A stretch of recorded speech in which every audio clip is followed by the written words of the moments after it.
वज़ीर आज़म की सदारत में नीति आयोग की गवर्निंग कौंसिल की 8वीं मीटिंग 2047 के तरक्याती याफ्ता भारत के रोड मैप पर तबादला ख्याल। मुख्तलिफ रियासतों के वज़ीर आला और कई मरकजी वज़रा ने मीटिंग में की शिरकत।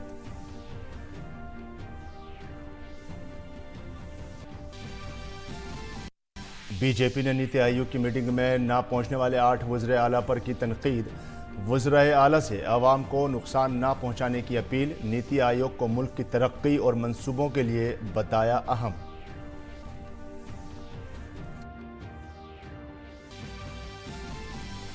मरकज़ में बीजेपी हुकूमत के 9 साल मुकम्मल होने के मौके पर हुकूमत की कामयाबियों पर मुनक्किदा डीडी कॉन्क्लेव में मेहमान खुसूसी के तौर पर शामिल हुए मरकजी वजीर अश्वनी वैष्णव। कहा, मोदी हुकूमत की 9 साल की मुद्दत में लोगों की जिंदगियों में आई मुस्बत तब्दीलियाँ।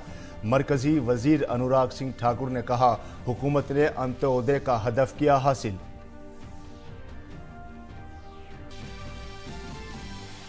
बैनुल-अक़वामी योम योग के 25 रोज़ा उल्टी गिनती के मौके पर हैदराबाद में मुनक्किदा योगा फेस्टिवल में बड़ी तादाद में लोगों ने की शिरकत। मरकजी वज़रा सर्बानंद सोनोवाल और जी किशन रेड्डी ने तकरीब में की शिरकत। इस साल के बैनुल-अक़वामी योम योग का मौजू है वसुधैव कुटुंबकम के लिए योग।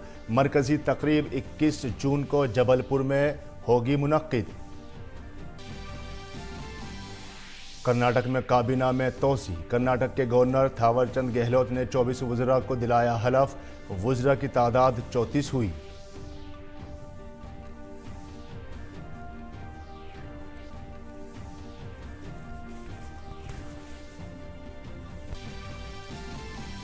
बहर अरब में नमी की वजह से शुमाल मगरबी भारत में लोगों को गर्मी से मिली राहत।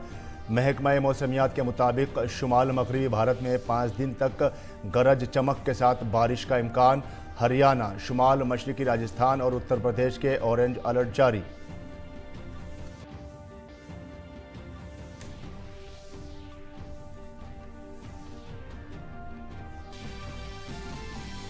भारतीय बैडमिंटन स्टार एच.एस. प्रणय ने मलेशिया के फाइनल में बनाई जगह, लेकिन पीवी सिंधु को मिली हार। सेमीफाइनल मैच हारकर मुकाबले से बाहर।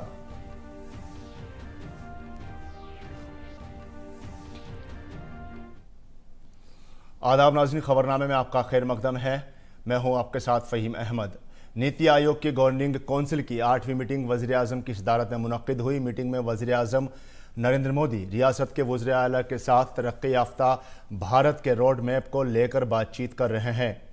नीति आयोग के चेयरमैन होने के नाते वज़ीर आज़म इस मीटिंग की सदारत कर रहे हैं। मुल्क के तमाम रियासतों के वज़ीर आला के साथ साथ मरकज़ के ज़ेर इंतज़ाम इलाकों के लेफ्टिनेंट गवर्नर भी मीटिंग में हिस्सा ले रहे हैं। इस मीटिंग की थीम तरक्की याफ्ता भारत एट 2047 टीम इंडिया का किरदार रखा गया है। तरक्की याफ्ता भारत के लिए रोड मैप तैयार करने के लिए मीटिंग में 8 अहम उमूर पर तवज्जो दी जा रही है। उनमें MSME, बुनियादी ढांचा और सरमायाकारी ज़वाबत को कम करना, ख़वातीन को बाइख्तियार बनाना, सेहत और ग़िज़ाइयत, स्किल डेवलपमेंट, गति शक्ति और समाजी बुनियादी ढांचे की तरक्की शामिल हैं।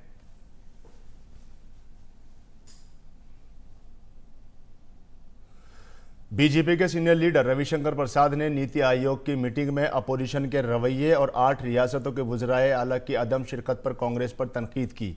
उन्होंने कहा कि नीति आयोग में हर रियासत की तरक्की और मसाइल के मुताबिक मंसूबे बनाए जाते हैं। अगर रियासतों के वज़राए आला मीटिंग में शरीक नहीं होते हैं तो अवाम फैसला करेंगे कि उन लीडरों ने अपनी सियासत की वजह से मुल्क के मफाद को नज़रअंदाज किया। उन्होंने कहा कि कांग्रेस लीडर राहुल गांधी और कांग्रेस हमेशा सरकारी इदारों की तौहीन करते रहे हैं और आज भी उन्होंने ऐसा ही किया है। नीति आयोग की बैठक में 8 मुख्यमंत्री नहीं आ रहे। नीति आयोग देश के विकास, देश की योजना के लिए बहुत ही महत्वपूर्ण प्लेटफॉर्म है। यह नीति आयोग की 8वीं मीटिंग है। इन तमाम विपक्षी पार्टियों का हमारे ऊपर आरोप क्या है कि हम संस्थाओं का सम्मान नहीं करते, जो लोकतंत्र के लिए जरूरी है। इनमें से कई पार्टियों ने पहले सीएजी का विरोध किया था, चुनाव आयोग का विरोध किया था, सीईसी का विरोध किया था,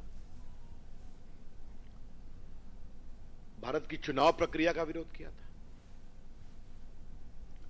राहुल गांधी ने सुप्रीम कोर्ट की आलोचना की थी, बाद में माफी मांगना पड़ा था उनको। तो ये तमाम पार्टियां देश के महत्वपूर्ण संवैधानिक संस्थाओं की खुलेआम आलोचना करती हैं।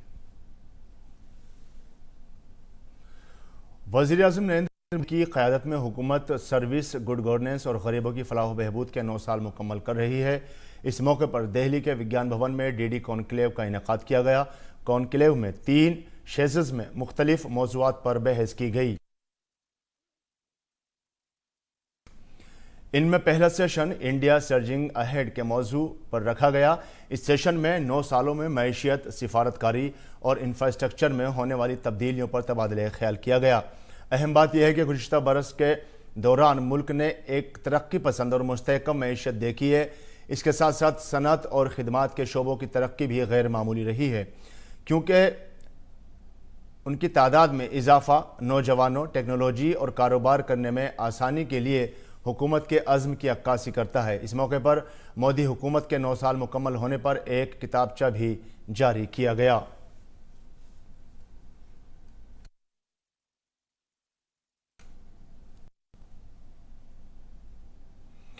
तकरीब के मेहमान खुसूसी अश्विनी वैष्णव ने कहा कि मोदी हुकूमत के 9 साल दौरे इख्तिदार में मुल्क के लोगों की जिंदगियों में मुस्बत इनकलाबी तब्दीलियाँ आई हैं। मरकजी हुकूमत की मुख्तलिफ स्कीमों की मिसाल देते हुए उन्होंने बताया कि मोदी हुकूमत की तरफ से अवामी फलाह बहबूद के लिए उठाया गया हर कदम बड़ा है। उन्होंने खासतौर पर प्रधानमंत्री आवास योजना का जिक्र किया। समय था जब घर लेने के लिए भी रिश्वत देनी पड़ती थी। आज 3.5 करोड़ से ज्यादा घर दिए जा चुके हैं ग्रामीण क्षेत्रों में, शहरी क्षेत्रों में पक्के घर, जिससे कि जिंदगी में एक क्वालिटेटिव चेंज आए। 3.5 करोड़ का मतलब आप समझिए, 3.5 मतलब 5 लोग एक परिवार में अगर हम देखें एवरेज, तो this is like the population of Japan, covering the entire population of Japan. That kind of program is this building program, प्रधानमंत्री आवास योजना। मरकजी वजीर अश्विनी वैष्णव ने कहा कि मोदी हुकूमत ने कुछ ऐसे अवामी फलाही काम किए हैं जिनके बारे में पहले सोचा भी नहीं जाता था। उन्होंने इसकी मिसाल के तौर पर हर घर नल से जल इक़दाम का हवाला दिया। हर घर में नल से जल, ये ऐसा प्रोग्राम है जिसके बारे में कभी किसी ने सोचा भी नहीं था। भागीरथी प्रोग्राम जिसको हम कहते हैं, ऐसा प्रयास जिसके बारे में लोग अगर जब भी कभी बात करते थे कि यार ये ट्राई मत करो, ये सबसे मुश्किल काम है। मोदी जी है तो मुमकिन है, मोदी जी है तो मुमकिन है। लिया उन्होंने हाथ में अपना काम ये, और इस काम को जिस तरीके से अंजाम दिया, 12 करोड़ घरों तक नल से जल पहुंच चुका है। एक घर में 5 की एवरेज अगर हम लें, 60 करोड़, 60 करोड़ का मतलब यूरोप की पॉपुलेशन है करीब 47 करोड़, 50 करोड़। पूरे के पूरे यूरोप को, उसके बराबर की जनसंख्या को हर घर नल से जल पहुंचाया जा चुका है 9 वर्षों में। यह होता है क्वालिटेटिव चेंज।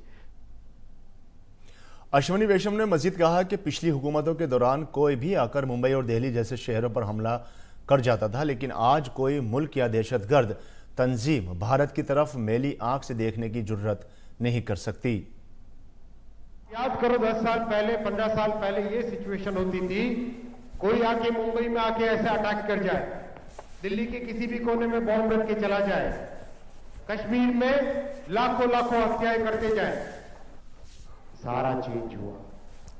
अगर कोई आंख उठा के देखने की हिम्मत करता है, उसको उसी की भाषा में जवाब दिया जाता है। हिम्मत करके कोई सीमा पार से आए, कोई बात नहीं, हम जाके सीमा में जाके वापस ठोक के आएंगे।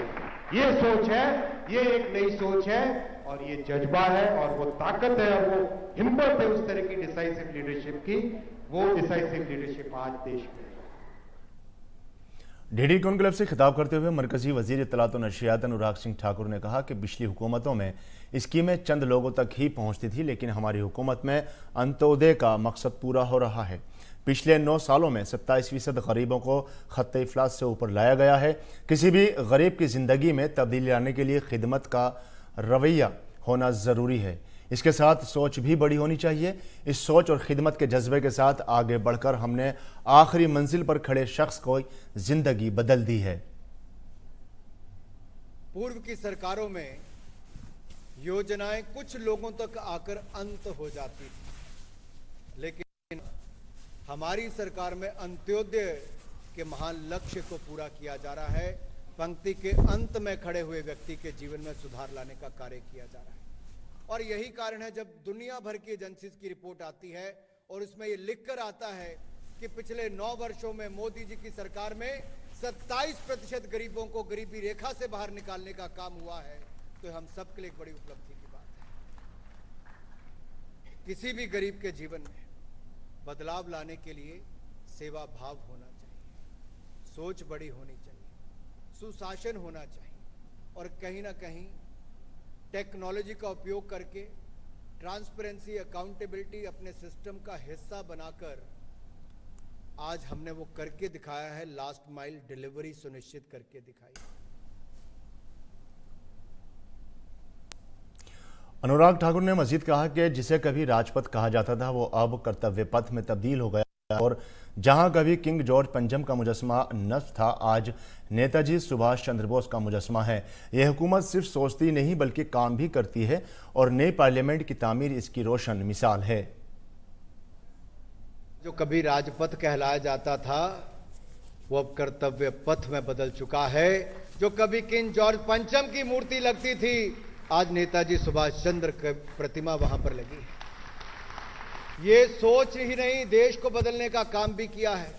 मदर ऑफ डेमोक्रेसी में, दुनिया के सबसे बड़े लोकतंत्र में नया संसद भवन भी देश को देने का काम प्रधानमंत्री मोदी जी करने वाले हैं। अब वो बात अलग है, कुछ लोगों का संसद आने पे रोक लग गई तो कभी वो वहां पर सदन ना चलाने के बहाने ढूंढते थे, आज वो बहिष्कार करते हैं तो वहीं पर अपमानित करने का काम भी करते हैं। उन्होंने कहा कि मोदी जी न सिर्फ दुनिया के मकबूल तरीन लीडर हैं बल्कि एक मजबूत लीडर भी हैं। तिरंगे को दुनिया का सबसे ताकतवर परचम बनाने का काम भी मोदी जी ने किया है। मोदी जी केवल दुनिया के सबसे लोकप्रिय नेता ही नहीं, लोग कहते सबसे सशक्त नेता भी हैं और मोदी जी ने हमारे तिरंगे को दुनिया का सबसे सशक्त झंडा बनाने का काम भी किया है।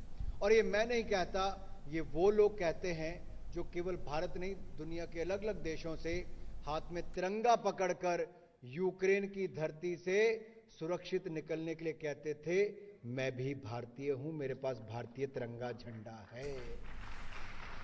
कहीं किसी देश का प्रधानमंत्री झुककर प्रधानमंत्री जी को गले लगाकर उनका अभिनंदन स्वागत करता है तो कोई उठकर उनको अपने गले लगाने का काम करता है, तो कोई कहता है Modi is the boss. Boss किसको कहा? मोदी जी को। मोदी जी का सम्मान नहीं, ये 130 करोड़ भारतीयों का सम्मान आज पूरी दुनिया कर रही है और इसको निरंतर जारी करना है। इस मौके पर अपने खिताब में इत्तलात और नशियात के सेक्रेटरी अपूर्वा चंद्रा ने कहा कि पिछले 9 सालों में सड़क, रेलवे, टेलीकॉम और हवाई अड्डे समेत कई शोबों में शानदार काम किया गया है। आज लोगों तक उनके हुकूक बराह रास्त पहुंच रहे हैं। Whether it is roads, railways, telecom, airports, in every field there has been a tremendous progress in the 9 years. Corruption and leakage, which was a talk previously and commonly said that not more than 15% reaches the poor, now with the emphasis on direct benefit transfer, almost everything, I mean there is no leakage. One can say with surety that there is no leakage, and from my own experience when I was in Ministry of Petroleum, LPG and kerosene, they were some of the most, they were the sectors where so much used to take place in subsidy, and now almost nothing ever leaks, and everything is reaching to the customer directly. Inclusivity, Sabka Saath, that also is a motto of the government. And the main thing which I would like to emphasize is कि हमारे देश में हर एक को ये विश्वास है कि देश हमारा तरक्की कर रहा है, करता रहेगा और हम सही रास्ते पे हैं और आगे बढ़ते रहेंगे। सुरजीत भल्ला ने कहा कि आज मुल्क तेजी के साथ तरक्की कर रहा है। गुज़िश्ता बरसों में मुल्क में तरक्की का शानदार माहौल बना है। आने वाले सालों में मुल्क 7 से 7.5% की शरह से तरक्की करेगा और 2047 तक हम एक तरक्की याफ्ता मुल्क बन सकते हैं। The last 10 years have been truly transformational, and going forward, we have to try and accelerate India's growth rate to more than 7.5%, so that we can get to a developed country faster than 2047. कारोबारी दीपा सियाल ने कहा कि आज के दौर में हम एक ताकतवर मुल्क हैं। स्टार्टअप जो हर गली मोहल्ले से हमारे सामने आ रहे हैं वो हमारे लिए बहुत बड़ी बात है। कौम की तामीर में वज़ीर-ए-आज़म की काविशें काबिल सताइश हैं। हम एक बहुत पावरफुल नेशन है बिकॉज हमारे पास एक लार्ज वर्कफोर्स है जो स्किल्ड है। तो हम एक इन टर्म्स ऑफ एक ग्लोबल ऑफशोरिंग डेस्टिनेशन, एक तो वो हमारे लिए बहुत बड़ी अपॉर्चुनिटी है। दूसरी बात ये है कि हमारे पास जिस हिसाब से गली गली और कूचे कूचे से अब एक स्टार्टअप निकल के आ रहा है वो बहुत ही मज़ेदार बात है, क्योंकि प्रधानमंत्री जी ने इतना इम्पीटस दिया है to build a nation towards contributing to the GDP. So ये एक बहुत बड़ा चेंज आ रहा है हमारे बीच। तीसरी बात ये है कि हमारे देश में जो हमारा कंजम्पशन पैटर्न है 2/3 जीडीपी के ऊपर डिपेंडेंट है, तो इसमें भी स्टार्टअप्स का एक बहुत बड़ा रोल रह सकता है और एक बहुत बड़ी अपॉर्चुनिटी हम क्रिएट कर सकते हैं। माहौलियात अनिल जोशी ने कहा कि मईशत अपने आप मुस्तहकम नहीं होती, इसके लिए प्लानिंग करनी पड़ती है। वोकल फॉर लोकल मकामी वसाइल पर मबनी एक पहल है। इसका सीधा मतलब है कि अगर मकामी वसाइल को बचाया जाएगा तो मकामी माहौलियाती निज़ाम भी बच जाएगा। Amrit Sarovar, catch the rain, मिट्टी की सेहत वगैरह ऐसे इक़दाम हैं जिनमें आम लोगों की भी शराकतदारी है।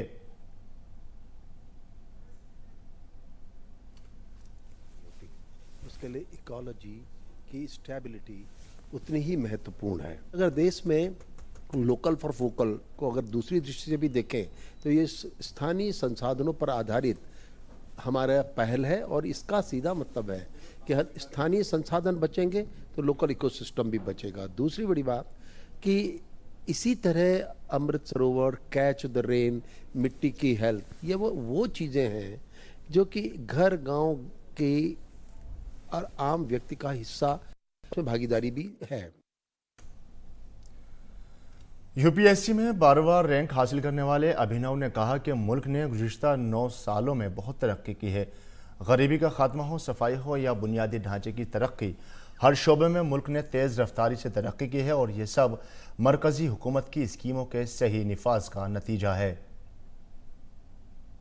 में देश ने काफ़ी तरक्की करी है। हम जिस भी फील्ड को देखें, गरीब का उन्मूलन हो, गरीबी में रिडक्शन हो, पॉवर्टी रिडक्शन हो, या फिर सैनिटेशन का डेवलपमेंट हो, या फिर कनेक्टिविटी की, इंटरनेट कनेक्टिविटी की बात हो, या फिर इंफ्रास्ट्रक्चर डेवलपमेंट हो, हर एक क्षेत्र में, जैसे माननीय मंत्री जी ने भी बोला, हर एक क्षेत्र में भारत ने बहुत तरक्की करी है। और ये जो सरकार की स्कीम्स, पॉलिसीज़ और इनिशिएटिव्स थे उनकी इम्प्लीमेंटेशन का नतीजा है।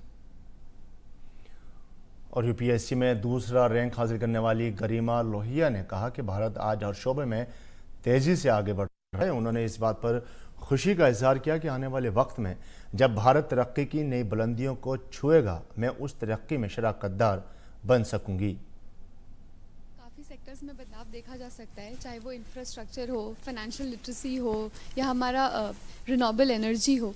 तो ओवरऑल 360 डिग्री काफ़ी डेवलपमेंट देखा जा चुका है। बहुत खुशी है कि आने वाले सालों में जब इंडिया और भी आगे बढ़ रहा होगा तो मैं एक ऐसे पोजीशन में रहूंगी जब मैं इंडिया को आगे बढ़ते हुए खुद मदद कर पाऊंगी।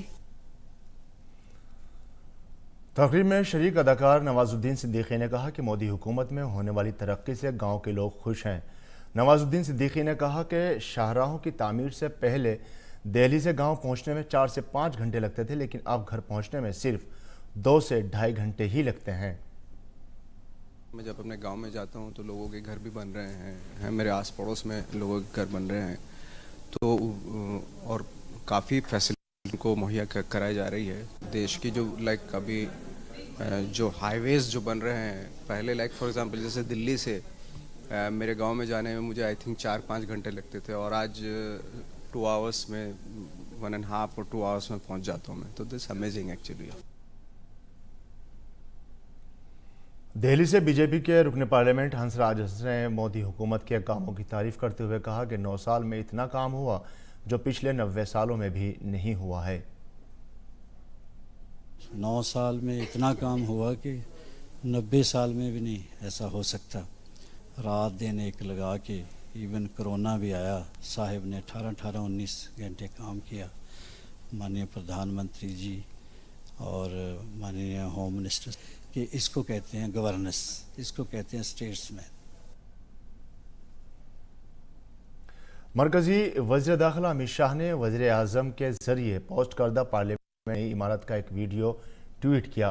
ट्वीट में उन्होंने लिखा कि पूरा मुल्क नए पार्लियामेंट हाउस की इन शानदार झलकियों को देखकर खुश है। ये पार्लियामेंट हमारी सकाफत और जदीदियत की इम्तजाज की एक बेहतरीन मिसाल है। मेरी खुशकिस्मती है कि वज़ीर आज़म जनाब नरेंद्र मोदी की क़यादत में पुराने और अब नए पार्लियामेंट हाउस में अवामी नुमाइंदे के तौर पर काम करूँगा। इसके इफ्तिताह को लेकर अहले वतन पर पुरजोश हैं।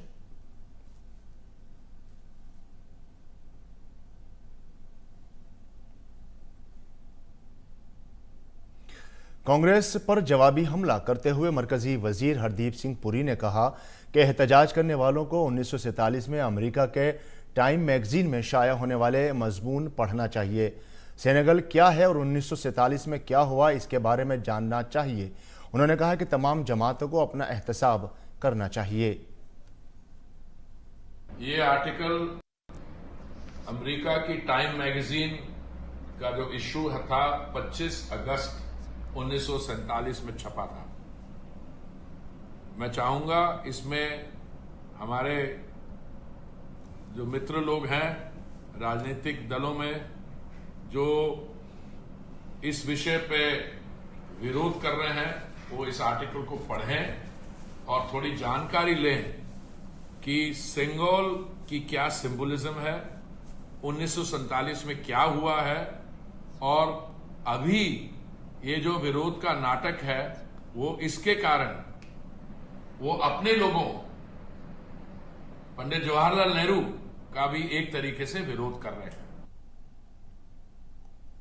कर्नाटक में आज काबीना की तोसी की गई। कर्नाटक के गवर्नर थावरचंद गहलोत ने मजीद 24 अरकान असेंबली को ओहदे का हलफ दिलाया। इन एमएलए के हलफ लेने के बाद कर्नाटक हुकूमत की काबीना में वुज़रा की कुल तादाद 34 हो गई है। वज़ीर आला सिद्धारमैया और नायब वज़ीर आला DK शिव कुमार समेत 10 वुज़रा ने 20 मई को हलफ लिया था, जबकि 24 दीगर कानून साजों को आज काबीना में शामिल किया गया। बैनुल-अक़वामी योम योग के 25 दिनों के काउंटडाउन के मौके पर सिकंदराबाद के NCC परेड ग्राउंड में आज योग मेले का इनेकाद किया गया। आयुष की वजारत की मातहती में कौमी योग इदारे ने इस मेले का इनेकाद किया है। इस मौके पर तेलंगाना की गवर्नर डॉक्टर तमिलिसाई सुंदराराजन ने मेहमान खुसूसी के तौर पर शरीक हुई। मरकजी वजीर सर्बानंद सोनोवाल और जी कृष्ण रेड्डी भी तकरीब में शामिल हुए। आयुष के मरकजी वजीर सर्बानंद सोनोवाल ने कहा कि अगले महीने की 21 तारीख को मध्य प्रदेश के जबलपुर में मनाए जाने वाले शानदार बैनुल-अक़वामी योम योग के लिए सिकंदराबाद योग महोत्सव मंच तैयार करेगा। मरकजी वजीर ने इस साल के बैनुल-अक़वामी योम योग की थीम वसुधैव कुटुंबकम के योग का भी ऐलान किया। आप सबको मालूम है, this is one of the biggest festival of holistic health and well-being, and yoga binds all, सबको जोड़ने का काम करता है योगानी। पिछली बार माननीय प्रधानमंत्री जी ने दुनिया के मानव समाज को जोड़ने के लिए अंतर्राष्ट्रीय योग दिवस के लिए थीम रखा था योग फॉर ह्यूमैनिटी, और इस बार फिर से 9th एडिशन ऑफ योगा को दुनिया में सफल बनाने के लिए थीम रखा गया है योगा फॉर वसुदैव कुटुंबकम। दूसरी जानिब तेलंगाना की गवर्नर डॉक्टर तमिलिसाई सुंदरराजन ने ख्वातीन से अपील की कि वो अपने रोजमर्रा की जिंदगी से योग के लिए वक्त निकालें। All the women, particularly the homemakers, also should take yoga in their mind. That you should allot time for that. Don't tell that we don't have time for yoga. Even during the cooking, some few minutes you can spare and do some yoga. महकमा मौसमियात के साइंसदान doctor सोमासेन राय ने कहा कि बहरे अरब से आने वाली नमी की वजह से शुमाल मगरबी भारत में आज और कल एक जैसा मौसम रहेगा। कल से इसका असर ज़्यादातर उत्तर प्रदेश में होगा और अगले दिन से इसमें कमी आएगी। शुमाल मगरबी भारत अगले 5 दिन तक आंधी और तूफान से उसमें तूफान रहेगा और दिल्ली में अगले 3-4 दिनों तक आंधी और तूफान का इम्कान है। हमने हरियाणा, मशरकी राजस्थान, उत्तर प्रदेश के लिए ऑरेंज अलर्ट जारी किया है, लेकिन कल शुमाल मशरकी उत्तर प्रदेश में शदीद बारिश का इम्कान है और दीगर इलाकों में तूफान का इम्कान है। खेल की खबरों में भारतीय बैडमिंटन स्टार एचएस प्रणय मलेशियाई मास्टर्स के फाइनल में पहुंच गए हैं। सेमीफाइनल में प्रणय का मुकाबला इंडोनेशिया के क्रिस्टियन अडिनाटे से था। प्रणय ने पहले गेम में 19-17 की बढ़तरी हासिल करते हुए पहले गेम में गलबा हासिल किया। उनके हरीफ अडिनाटे ने घुटने की चोट की वजह से मुकाबले से दस्तबरदारी इख्तियार की, जिसके सबब प्रणय ने फाइनल में पहुंच सके।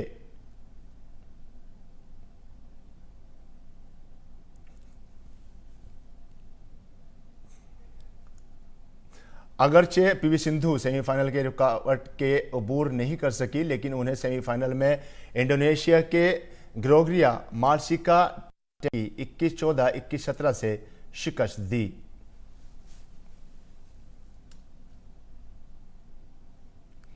और नाज़रीन, इसी के साथ खबरनामा यही मुकम्मल होता है। हमारी पूरी टीम को दीजिए इजाज़त। आदाब।